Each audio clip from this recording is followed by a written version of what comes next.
What is good, with y'all? Welcome back. It feels amazing to be in front of the camera again. Now, for you guys, it's gonna have been 2 days, but for me, it's been 7 weeks since I've filmed anything.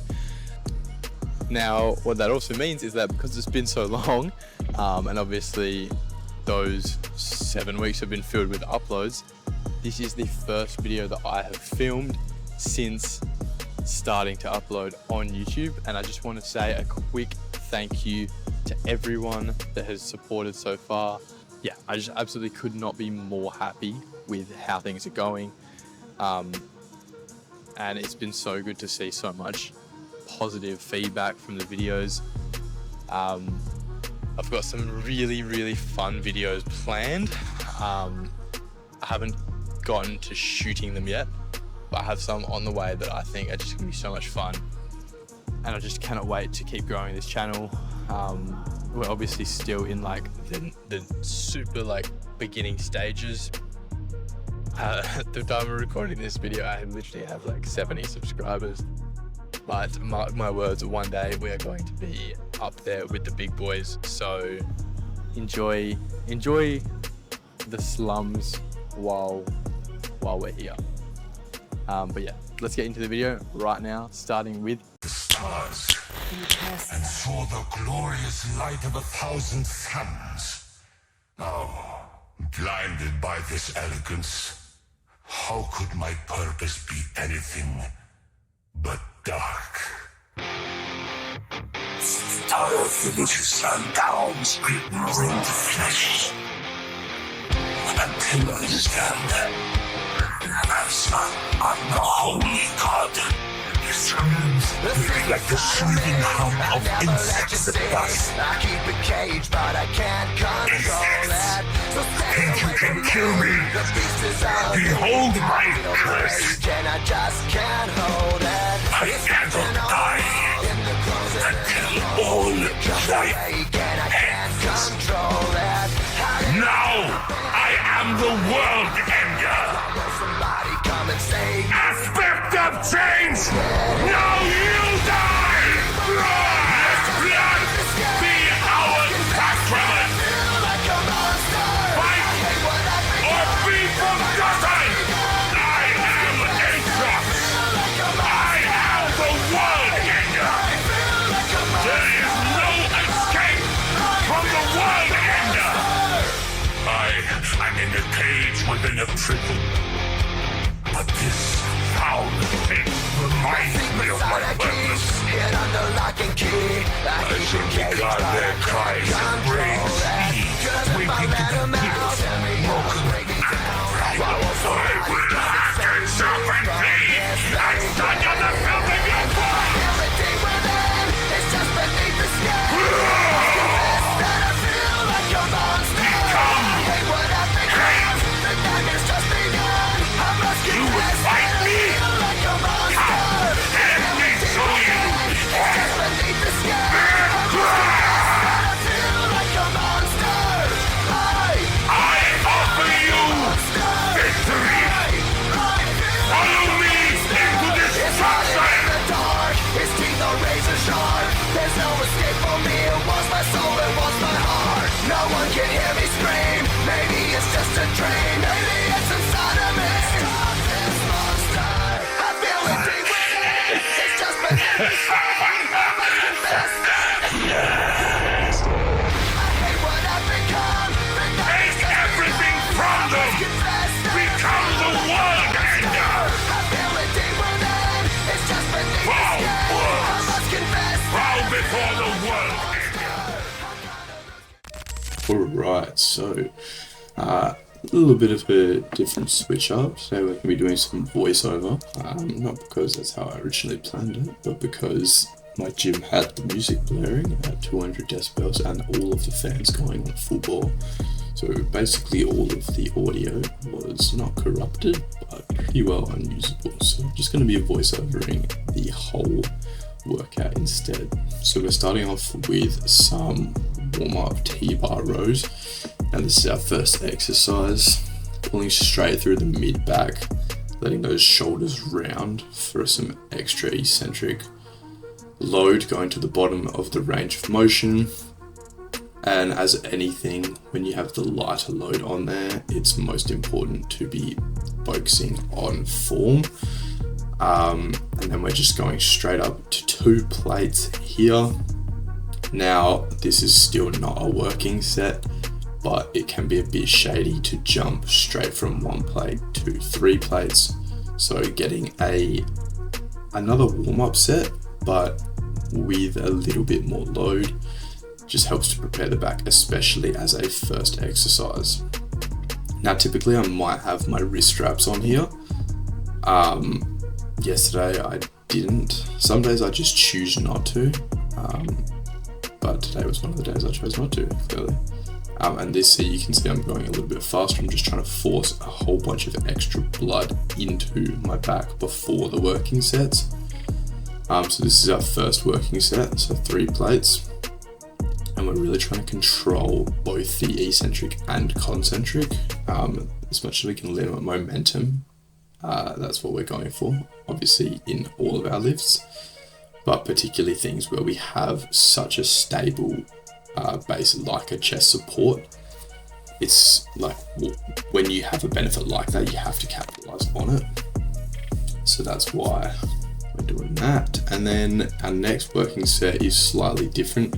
We start with 3 plates again, but then we do a drop set once we reach failure on each plate. So for example, once I can no longer do any more with 3 plates, quickly hop out of the hot seat, take 1 plate off, then go back again with 2.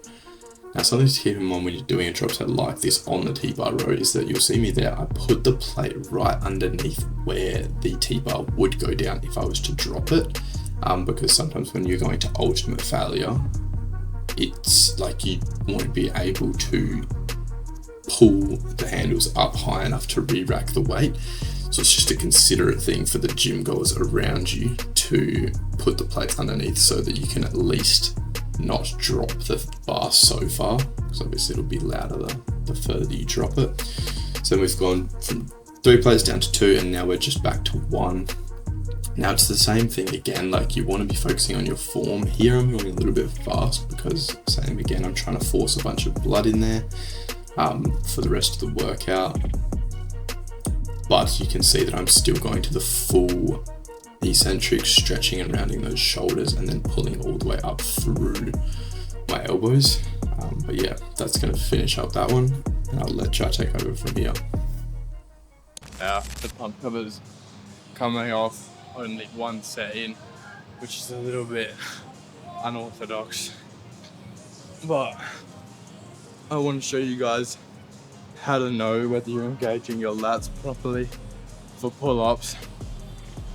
So that you can actually see that. Just take that off. And then if you're a man that like me, you're going to get yourself up there first. You need to relax fully. And then once you're sort of like lats like fully flat out like that, then you need to do like a slow retraction and then pull all the way up and then all the way down. Full eccentric and then squeeze at the concentric. Up. Squeeze at the concentric, full eccentric.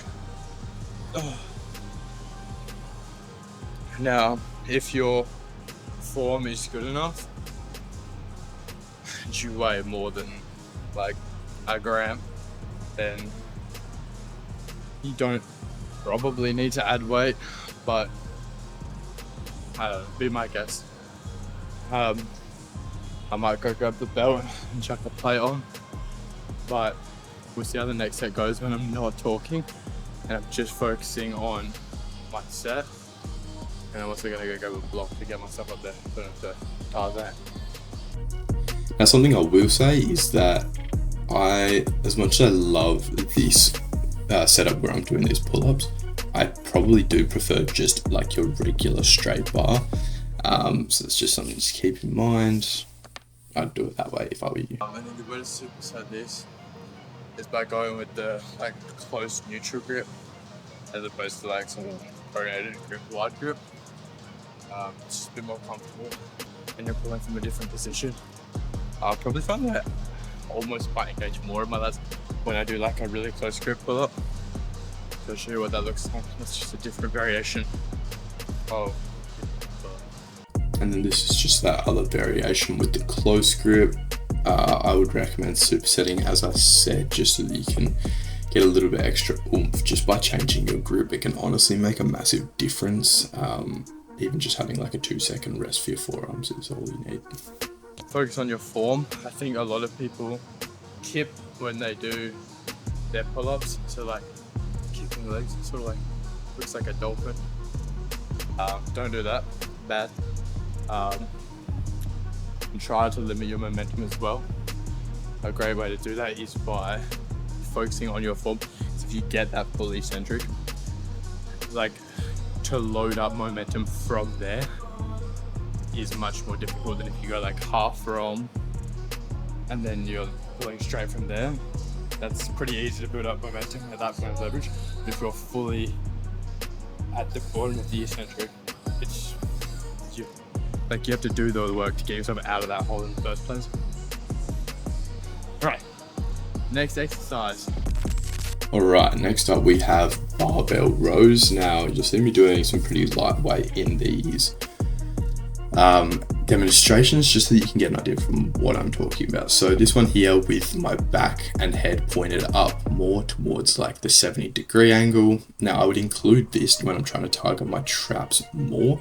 For example, if I did T-bar rows and barbell rows on the same day, I would be doing this angle with more of like a 70-degree or 45, I don't know, wherever you measure from. But yeah, more of an upright position. And then the next one I'm going to demonstrate is like more of your 90-degree angle, so hitting more of your overall mid-back. So that's why my head is now much lower. And this would be the option you'd use if you didn't want to do T-bar rows and barbell rows on the same day, just because generally you're hitting more of your total back with this one.